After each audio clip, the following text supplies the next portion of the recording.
Using that most recent estimate of volume from the O'Brien and Gear study, that's what they're estimating, that 43% of that original usable reservoir volume has been lost due to the sedimentation. And that was done in 2011.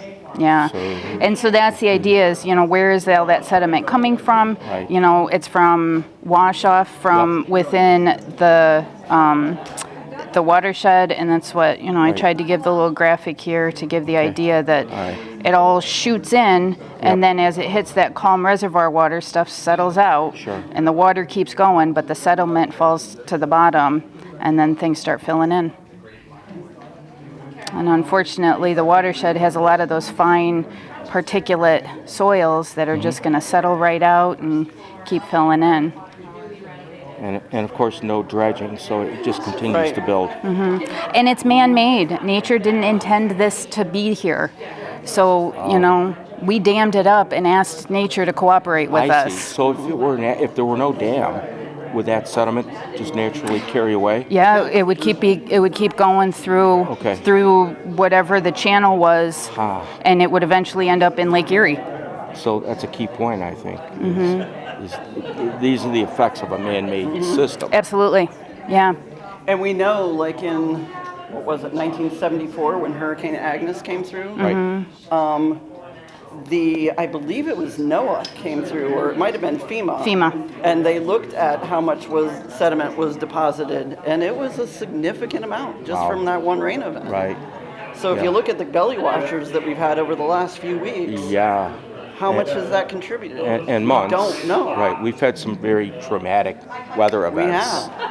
That caused flooding. The way that the rain falls makes a difference too, because when you get these nice, slow, easy rains that have time to soak into the soil and get down into the water table, that's one thing. But when you get these flash storm events where the rain just dumps on it, it's just swashing all that stuff. Yeah. I think recently we had an event, it was like 2 or 3 inches in less than an hour. And of course that kicks up the turbidity levels, right? Which further promotes issues. Yeah, absolutely. Yeah.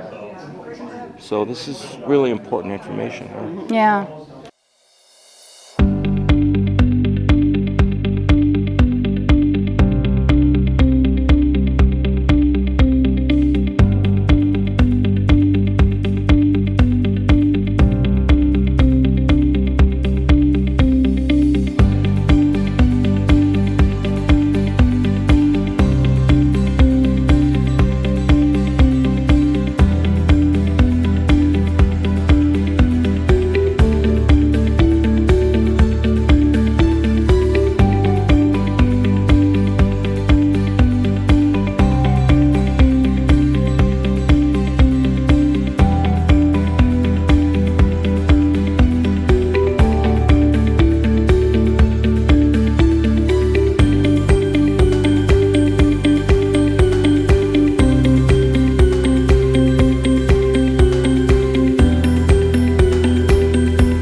location of the Fredonia Reservoir Dam.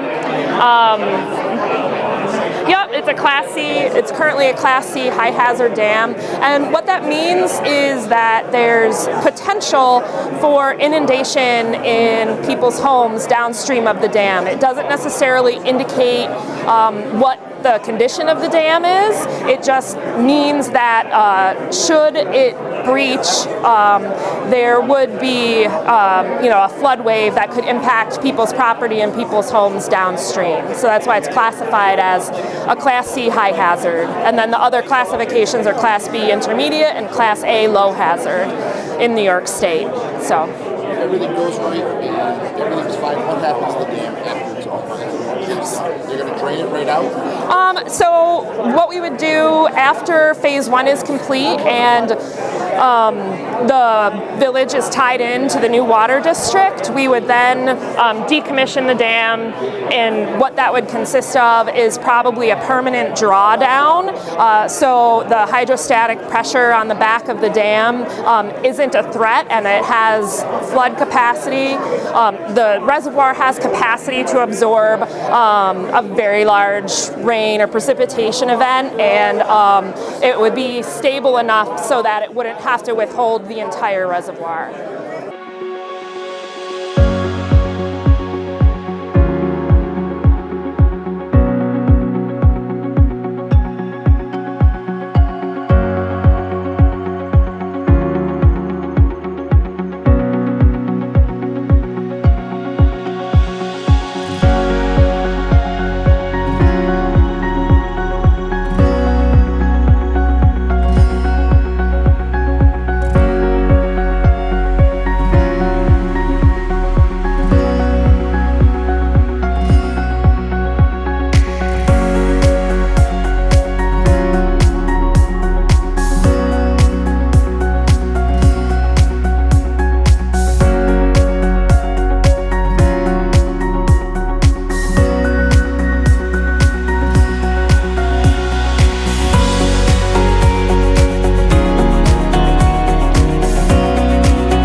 We have a great turnout today. I'm really impressed. A lot of village residents are here.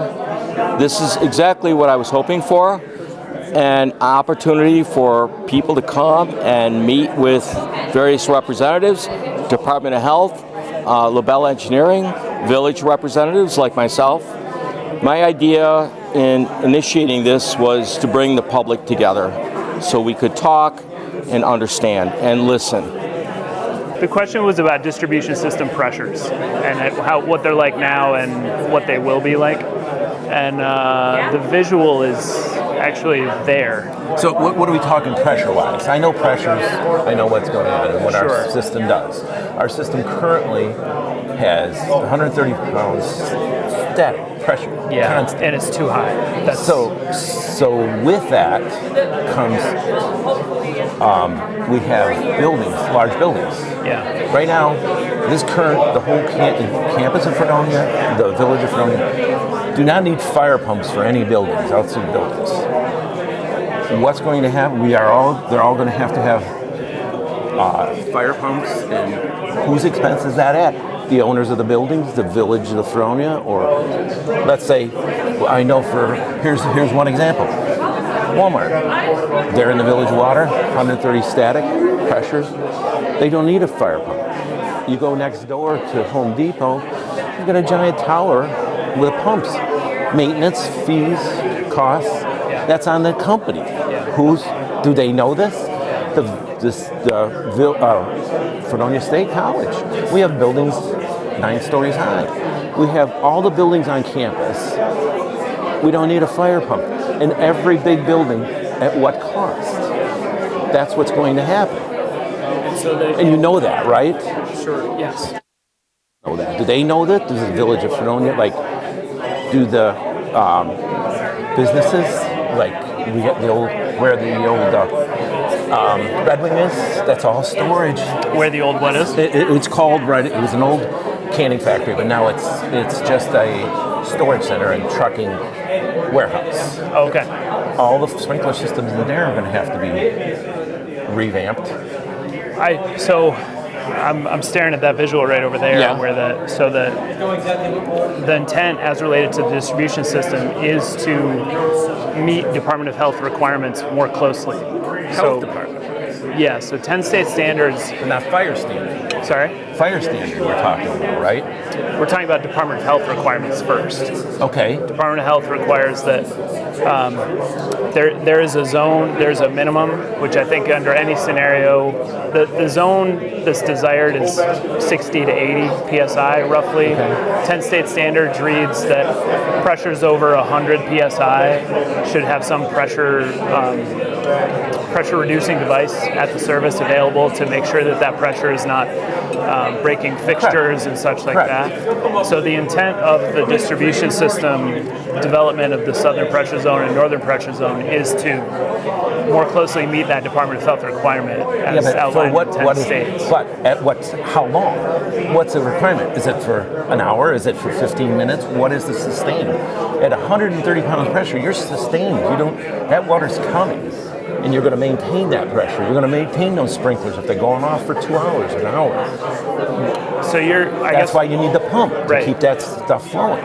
So is what I'm understanding from you is you're saying those folks want 130 pounds of pressure. Well, is that what you're I'm saying right now with the current system, that's what's happening. We don't have to worry about all that.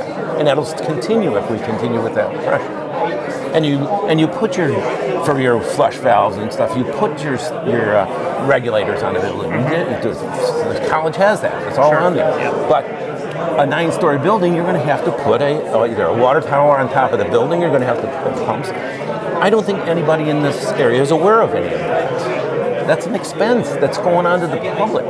I understand what you're saying. That's not been said. What you're saying. So what do we do with that? How do we handle that from here? People need to know it. I think what you're describing is make a decision. Folks have adapted to the high pressure they're receiving, right? They have designed their system so that it functions with 130 or whatever you're saying. Exactly right. And so as the village, cost us anything. And so as the village proceeds down the path of Department of Health compliance and this distribution system adjustment, you're saying those systems that were almost designed to deal with the higher pressure are going to then need to change and adapt to what they're then receiving, which might be a fire pump, might be different. We have that. We did. I worked there. We know that. We never needed a fire pump. The engineers would come in. Because it keeps that at we know that's always going to be there. Yeah. Fire rating. What's happening to our fire rating? Will that go down? Will it adjust? Go up? The price? No, I do not. I do not believe there'd be an impact on fire rating. Although I can't speak, I'm not an expert in what would happen. These are some concerns, but I have not once heard about this at all. Nothing. And I think people should know it. Hopefully, we're going to have to question it, especially someone with a large building. Sure. Do you think that's good? We're at a higher pressure right now. In certain areas. We're going to lose that pressure once this new system is put up. I would not make that blanket statement, no. You're not guaranteed that. I would not make a blanket statement about pressures. I think there's a slide right there actually showing the big hill that this whole system is on. But that water is going to be pumped up to maintain that pressure. the higher pressures, not the big ones, but they're going to maintain it. So you're pumping that water from the lake up to whatever your tower to get your pressure you want, the steps, right? That's what our system, that's what I'm understanding, you guys, this is what we're doing. No, that's not. The water's not going to be I'd love to walk over here and, All right, let's do describe that. it to you. So the concept of operation under this alternative is that there would be the development of a northern pressure zone and a southern pressure zone. Right now it's all one pressure zone. So you have low-lying areas up here, including SUNY, and then high elevation areas up here that receive dramatically different system pressures. How much difference? The delta is large. It's on that slide, but it's very... We're talking, this is like, what end of the town? Like, there's about 100 where's the psi reservoir? difference between the... How many? I think in terms of elevation, if I transition like from feet divided by 2.31 to psi, there could be over 100 psi of difference between those two places. It's not as straightforward as that because they're 30 and some are 130. no, it's not that straightforward right now. Right now, the way that it works is there's the water plant down here. Yep. Generally, it's grainy, so you can't really see it. Mm-hmm. The water plant has a clear well, which is nominally 300,000 gallons. The clear well feeds certain high-lying folks directly. Okay. So it flows by gravity to certain folks in this, this general vicinity directly. Yeah. Other folks, the clear well flows into the Webster Road storage tank here. Yeah. And then the Webster Road storage tank has a pump station that boosts flow. So that pump station has a significant effect on system pressures, whether it's on, off, how it's operating, how the pumps are operating. So it is a significant elevation difference that leads to, under just static conditions, lower pressures in this vicinity and higher system pressures up here. We're right at the Yeah, we're right up here. And then the water plant is significantly up gradient from this part of the village. Yes. And so And this is the concept here is that the northern pressure zone would receive water from three directions. It would receive water by gravity from the North Chautauqua County District system this way through an interconnection, just by gravity flow from a tank to the east. Tank that has to be. Then there would be a gravity flow from the west, and then there would be leveraging of the existing Vineyard Drive pump station connection to supplement that flow and purchase that water directly from the city at a lower rate than you'd have to buy from NCCWD. So this northern pressure zone, this existing Webster Road storage tank will float on that northern pressure zone. So what you were saying... To get that water, we're not drawing the water from up here anymore. It's coming from how many feet, how much is the elevation from Dunkirk to here? I don't have that number. So that has to offhand. be pumped to these stations. Are you thinking that the current system is entirely gravity? Yes. It's not. Where is it not? Well, We're talking. This is where is the village itself? this is a village outline. Yeah. Okay. So you have three areas where you have pumps now. You have Vineyard Drive pump station. You have Webster Road. That's only used when needed. That's agreed. not on. That's not. Sure. That's not. It's out of the equation right now. Right. It's just, I think it's minimally used right now. You have the Webster Road pump station. Yes. Okay. And then you have a variety of pumps at the treatment plant that the treatment plant could not operate without those pumps. Right. Like to backwash the filters and such to do things up there. Sure.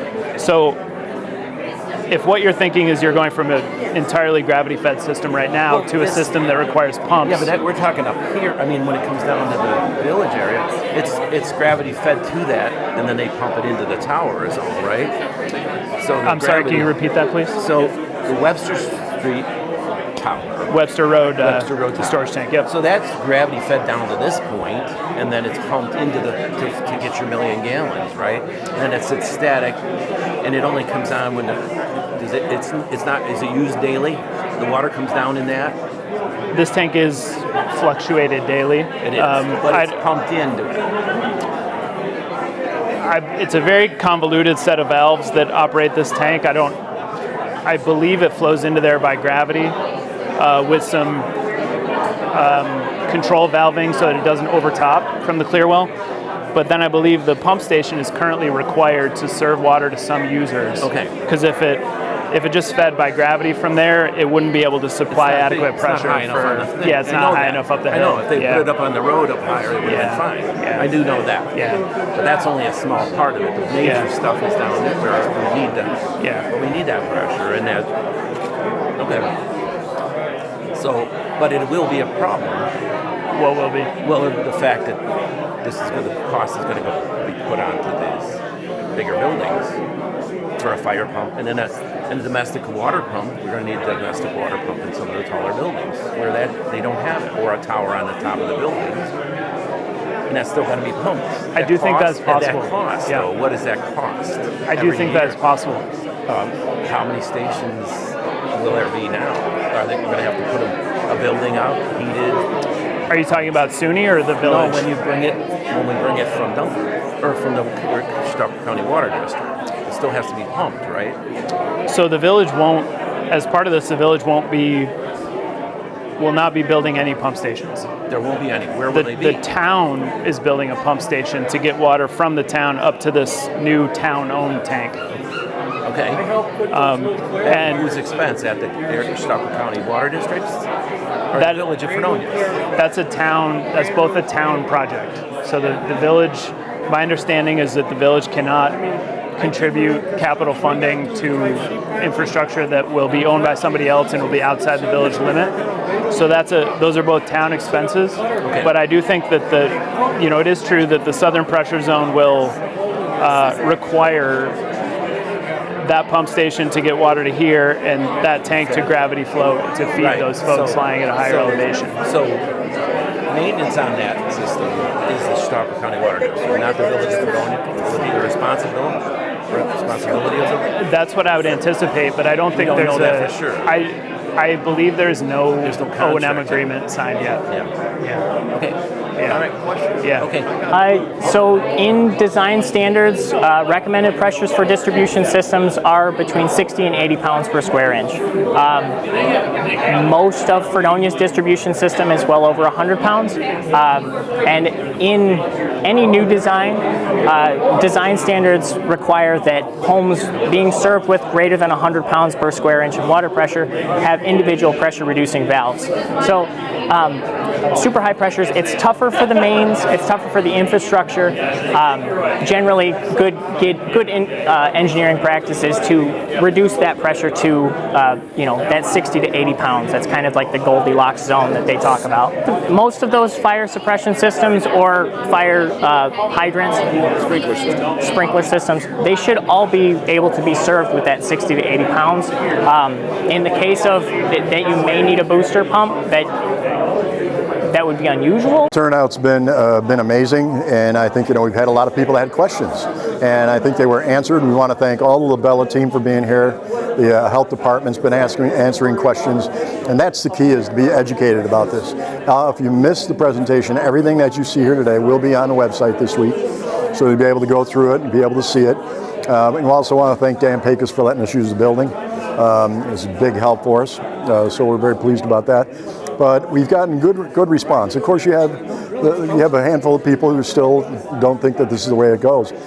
If everybody agreed on everything, it'd be so much better, right? So we're appreciative, and we respect both comments, or all sides. We think this is the way to go. I don't think we're going to be addressing this again in another 100 years. Underground infrastructure, 100%, because that's the next step. But that's happening throughout New York State, not just here. So, but thank you for being here today as well from Public Access. I think we had a pretty good turnout. We didn't know what to expect. The village was looking for a spot to hold this, so they didn't feel that the Opera House would serve for this type of venue, so we offered up this space, and we didn't really know how many people we would get, but surprised by the turnout. I think we had a really good turnout. anybody talk to you? So it's like, hey, I didn't know this information. They thought it was really informative. What was the response? I talked to a few people out in the hallway as they were leaving. They said they were glad they came. They got good information. They supported the project. I talked to a few Pomfret residents from outside the village that weren't sure that this was a village forum. And I talked a little bit about our projects. But other than that, no, I was really just here to have the building open. It's moving forward with replacing all of our water lines outside of the village. So by the time we're done, our oldest line will be about 15 years old. We're moving over to the North County Water District because Fredonia doesn't have enough water to supply the customers that we're adding. We're adding quite a few customers in our next 2 phases of our North End Water District. So we're looking at the tank that we're going to put in, the water tank that'll serve the town, and if the village moves forward with their plan, we would just upsize that tank, so put 1 tank in to serve the village and the town. But that's really the extent of it. Phase 1 was done about 10 years ago. Phase 2, we just received approval from Rural Development today to sign the contracts and get started on construction. So that'll be happening soon, and then we're working on securing the tank site for Phase 3, and once we get that property purchased, then we'll move forward with Phase 3. In the meantime, then we're also doing Berry Road water line replacement and Chestnut Road.